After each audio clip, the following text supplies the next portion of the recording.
Ерөнхий сайдаа махны үн өсгөхөд та огцруулдаг. Одоо харин хүний амнаас алдсан сайдаа ямар арга хэмжээ авах вэ? Монгол улсыг 2026-аас 2030 онд хөгжүүлэх 5 жилийн үндсэн чиглэлийн 2-2 дугаар зүйлд гэр бүлийн эрүүл тогтвортой байдлыг дэмжих хүүхдийн хөгжил хамгааллыг шинэ шатанд гаргана гэж тусгасан байна.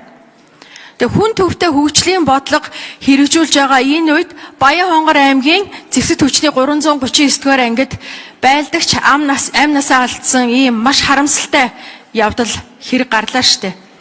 2027 оны хөгжлийн төлөвлөгөөнд цэргийн албан хаагчдын аюулгүй байдал, хүний эрх, сэтгэл зүйн дэмжлэг, урьдчилан сэргийлэх тогтолцоог бэхжүүлэх ямар арга хэмжээ авахар тусгасан байна? Ямар зорилт байна?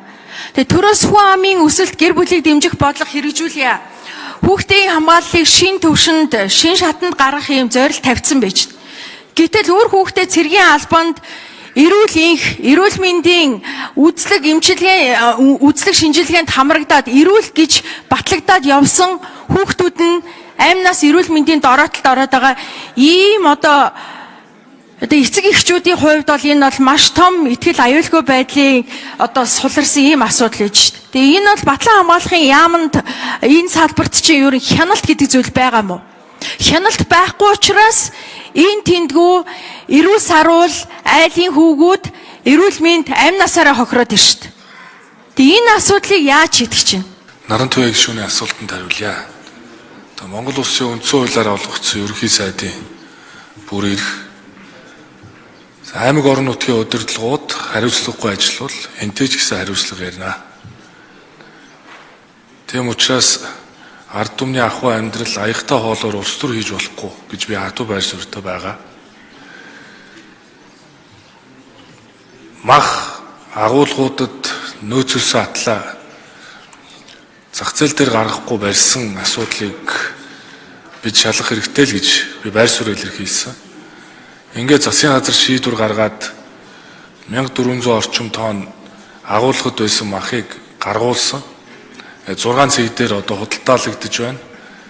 Анх тухайн компаниудад тохирсны дагуу өнөөдөр тэр цэгүүдээр махны үн яг анх тохирсныхоо дагуу үхрийн мах 15, онны мах 13 мянган төгрөгөөр худалдаалагдж байна.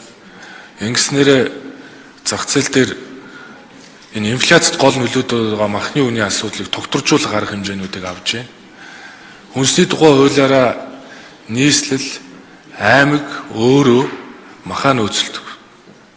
Ингээд 9, 10, 11 сард нөөцлчөөд энэ хаврын саруудыг давдаг байхгүй. Тэгээ ийм л арга хэмжээ. Тэгэхээр бид нар ерөнхий сайдын хувьд шатшаатанд нь хариуцлага тооцоол ажилтдаг энэ зарчмынхаа дагуу уул ажиллаж байна.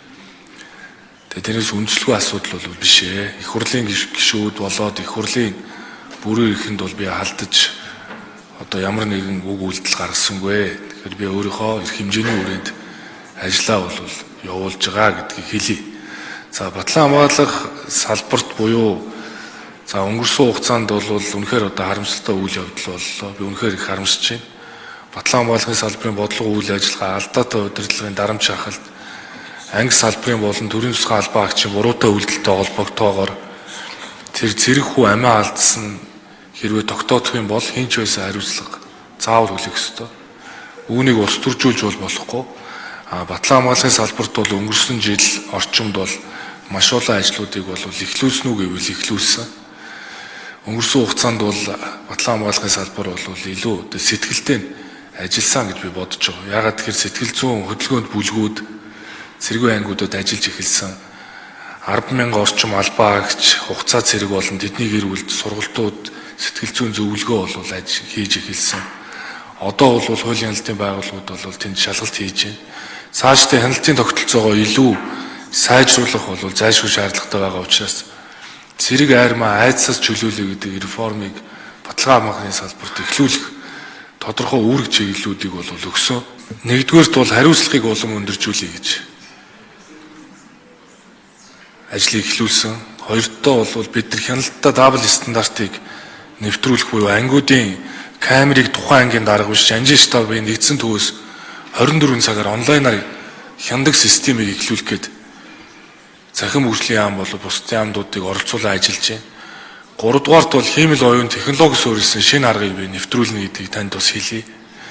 Чанга яригч яаралтай тусламж дуудах тэр улаан товч гэдэг арга хэмжээг бол авч хэрэгжүүлнэ. Тэгээ ер нь бол зөвхөн IQ биш EQ гэж нэрлэдэг л дээ.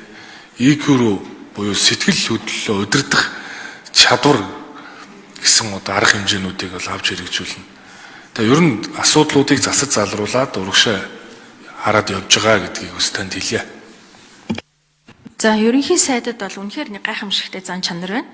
Тэр нь болохоор зэрэг өмгөөлөг хамгаалах болвол ямар ч буруутныг, ямар ч авилгатныг өөрийнхөө бүр эрхийн доор өмгөөлж чаддаг ийм гайхамшигтай зан чанар байна танд.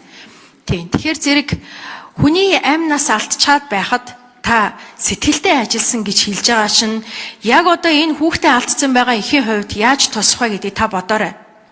Таныг өвчтөе хэцүү байхад ээж нь ямар их шаналж байсан бол ард түмнээрээ шаналж байсан. Гэтэл тэнд нэг айлын хүү нас орчход байна. Тэгэхэд та энэ салбарын сайдыг сэтгэлдээ ажилласан гэж байгаа юм уу? Энэ салбарт үеийн үед цэргүүд амнасаа алдчихсан. Гэтэл одоо энэ сайд шин сэтгэлдээ ажилласан байхаараа 2-2 засгийн газарт улирч сонгогдоод шүн үүрээр албан ажиллаа сүр дулаантай аваад исэн байж энэ сэтгэлдээ ажилласан болоод хүний амнаас эрсдээд байж байгаа юм уу? Одоо тэгээд энэ хүүхдийн амь насанд хэн хариуцлага? Би хууль хяналтын байгууллагаас ажлын хэсгээр шалгаж байна. Би дөрвөн байр сууриа хэлсэн шүү дээ. Үнэхээр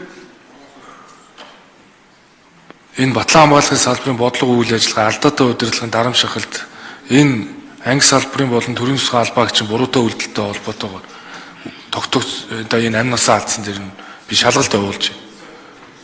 Тийм учраас би хинтээж хариуцлага тооцно. Тэрэн дээр бол эргэлзэх зүйл байхгүй. Би хинтээж хариуцлага тооцно. Тэнд танил тал хэн байгаа нь үл хамаарна. Би зэрэг хүн амиа алдсанд үнэхээр их харамсаж байгаа. Тийм учраас би холбогдох чиглэлүүдийг өгсөн. Шаардлагуудыг би тавьж байгаа. Тэгэхээр цааш та нар ямар арга хэмжээ авах вэ гэдэг дээр нь 5 чиглэлийг хэлж одоо шахаж шаардаж ажиллаж байна. Та энэ асуудлыг бусад асуудалтай битгий ойлгоонаарай гэж шүү. Та тэр хотмод дээр манай намын дотоод асуудал битгий ор юунд та их санаа зовтыг. Танд ер ичих нүүр гэж алгаа. Ерөнхий сайдаа. Ямар ичгүүргүй юм бэ та? Би хүний амь насны тухай асууж байхад та яахаараа хотын дарга, улс төржил танаа намын асуудлыг яриад байгаа юм. Танаа намын асуудал надад ямар хамаатай. Хүний амь нас эрсдэжээд байна шүү дээ. Төдийгөөс өдийг хүртэл байнгын хүний амь нас эрсцээр ирсэн энэ салбар сэтгэлдээ ажилласан байдлаасаа ингэж явж байгаа юм уу? Ингээд дахин хүн үхээд байж байгаа юм уу? Энэ бол үнэхээр гутамшигтай байна. Та бол юусаа харамсаагүй байна. Одоо энд яах вэ гэхээр та нар зүгээр нэг төрийн албан хаагчийг тэнд нэг байсан хүнийг халаал тэгэл хаана энэ хэргийг. Шат шатанд энэ босоо тогтолцоотой удирдлагч нь өөрөө шат шатаараа удирдах чадахгүй байгаа болоод өнөөдөр хүн өгч байгаа юм биш үү? Энд тэр хотын даргач нь байна уу? Танаа Монгол ардын нам надад ямар хамаатай. Би энэ үрээ алдсан их хүний өмнөөс энд би үзэл бодлоо үг үзлээ ард түмний үгийг хэлж гин. Тийм байсан. Би тэгээд наад батлан хамгаалахын салбарынд та нар яагаад энэ сэтгэлдээ нь ажиллахгүй байгаа юм бэ? Тийм учраас дараах 5 арга хэмжээг авч хэрэгжүүлээ гэдгийг хэлээд байна шүү дээ. Тэр цэргийн анги дээр байгаа камерыг яагаад тэр зөвхөн дарга нь хянаад байна? Нэгдсэн удирдлагын системтэй болго. Би холбогдох үүргүүдийг өгөөд арга хэмжээнүүд авч шүү дээ. Би үнэхээр энд хэрвээ энэ нөхдүүдээс болоод ийм үйлдэл байгаа бол та нар энэ арга хэмжээг авч хэрэгжүүл дээрээс нь би та нарт одоо хариуцлага тооцно гэдэг хэлсэн. Тэрнээс биш та энэ асуудлыг битгий тэр нэг улс төртэй холбоотой. Дээрээс нь манай дотоод асуудал. Гэхдээ таал хэд хоног санаа зовоод уйлах гадал бөөн юм боллоо шүү дээ. Битгий хүний амь настай холбоотой энэ өөр асуудлыг хольж утгаад байна. Гэхдээ таал харамсаад одоо хэд хоног л уйлан дугарлаа шүү дээ. Одоо болоо шүү дээ.